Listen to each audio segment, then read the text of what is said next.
सिंहासनर सत प्राचीन काल में चक्रवर्ती महाराजा विक्रमादित्य शासन समय को स्वर्णजुग बोली कहुला। तांको राजधानी नाम थिला उज्जैन।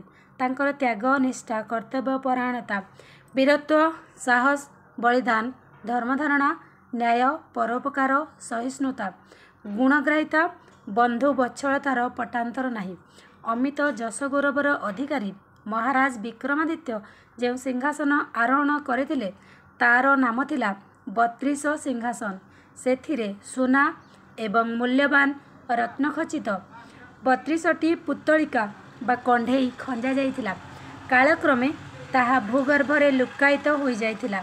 परवर्ती समय रे भोजराजा उज्जैन राजा हेबा परे निजर सद्गुण न्याय निष्ठा पाई जश गौरवर अधिकारी हेले। तांको राज्यर एक गोचर भूमि रे गाई चराउथुबा पिलांक मध्यरे गोटिए पिला दलपति साजी एवं ढीप जागा उपर बसी न्याय विचार करुथुबा कथा चारिआडे प्रकट होईगला। पिलाटी अन्य समय रे साधारण थिले मध्य कूद उपरे चढ़िबा मात्रे से असाधारण पालटी जाउथिला। न्याय नीतिर कथा कहूथिला। विभिन्न घटनार विचार करी न्याय देउथिला। लोके ता पाखकु न्याय पाई आसिले। महाराज भोजंक कानरे ए कथा पढ़िला। से निजर पारिषद वर्गंक सहित सेठाकु आसी सबु अनुभव कले एवं सेही कूद खोलाई अलौकिक कारीगरी कौशल रे निर्मित सिंहासन पाइले। शुभलग्न देखि ता उपरे आरोहण करने सकाशे प्रथम पाहाचरे पाद देवाखणी प्रथम पुतलिकाटी हसी उठिला।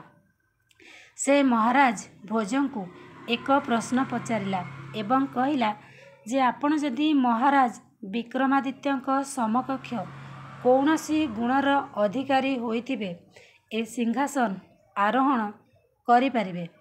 एक एक करी 32टी पाहाचरे पाद देवा मात्रे सेथिरे खचित पुतलिका माने प्रश्न पचारिले एवं महाराजंकु सचेतन कराइथिले। परिशेष रे महाराज भोज निराश होई सिंहासन को पुणी थरे पोती देवा पाई निर्देश देइथिले। कौनसी राजा सेथिरे बसी पारि नथिले। 32टी पुतलिकार रोमांचकर कहानी जनमुखरे 32 सिंहासन कथा नामरे जनमानसरे आलोड़न सृष्टि करि आसिछि। एही कहानी गुड़िक बेस मनोरंजक एवं शिक्षणीय अटे। आशा करुछि आपण मानक हृदय को निश्चय छुईब।